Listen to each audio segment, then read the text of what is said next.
Magandang gabi po, Luzon, Visayas at Mindanao. Itigil ng China ang pag-aangkin at panghaharas sa Pilipinas. At ibabalik naman ng Pilipinas ang Typhoon missile sa Amerika. Yan ang hamon ni Pangulong Bongbong Marcos sa China. Kasunod ito ng pag-alma ng China sa pananatili sa Pilipinas ng Typhoon missile system ng Amerika na inilipat kamakailan sa isang sikretong lokasyon. Ang pahayag na yan ng Pangulo sa gitna ng patuloy na pananatili at pag-ikot-ikot ng mga barko ng China Coast Guard sa Bajo de Masinloc at pagtatangkapang makalapit sa Zambales. Nakatutok si Ivan Mayrina. May hamon si Pangulong Bongbong Marcos sa China sa gitna ng patuloy nitong pangaharas sa mga barko ng Pilipinas sa West Philippine Sea. Let's make a deal with China. Stop claiming our territory. Stop harassing our fishermen and let them have a living. Stop ramming our boats. Stop water cannoning our people. Stop firing lasers at us. And stop your aggressive and coercive behavior. And I'll return the Typhoon missiles. Tigil nila yung ginagawa nila, babalik ko lahat yan. Tugon niya ng Pangulo matapos kundinahin ng Chinese Foreign Ministry ang pagkakaroon ng Typhoon missile system ng Pilipinas mula sa Amerika.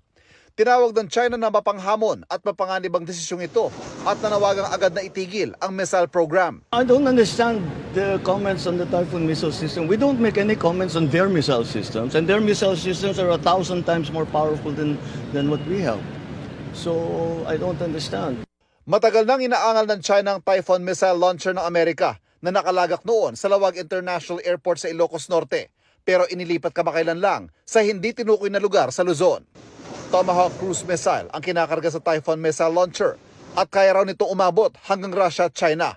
Kasama sa Balikatan 2024 ang Typhoon missile launcher at iniwan ito ng Amerika sa Pilipinas. Inaayos raw ang training ng mga sundalong Pilipino sa paggamit nito. Sa Bajo de Masinloc, halos isang buwan na ang mga barko ng China Coast Guard na umiikot at nagtatangkang lumapit sa probinsya ng Zambales. Hanggang kanina, sabi ni Philippine Coast Guard spokesperson for the West Philippine Sea, Commodore J. Tariela, may 4 na China Coast Guard na paikot-ikot sa Bajo de Masinloc kasama ang kanilang monster ship.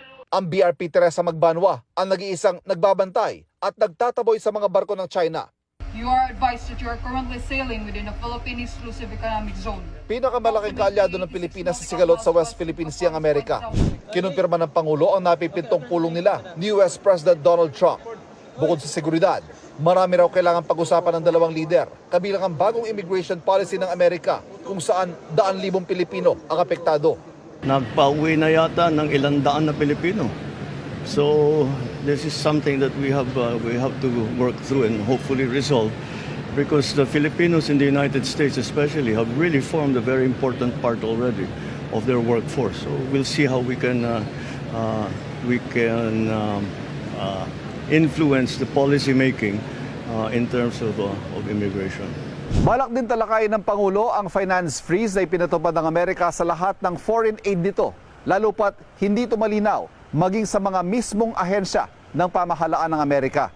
Wala pang itinakdang petsa ang pulong ng dalawang lider. Para sa GMA Integrated News, Ivan Mayrina, nakatutok, 24 oras.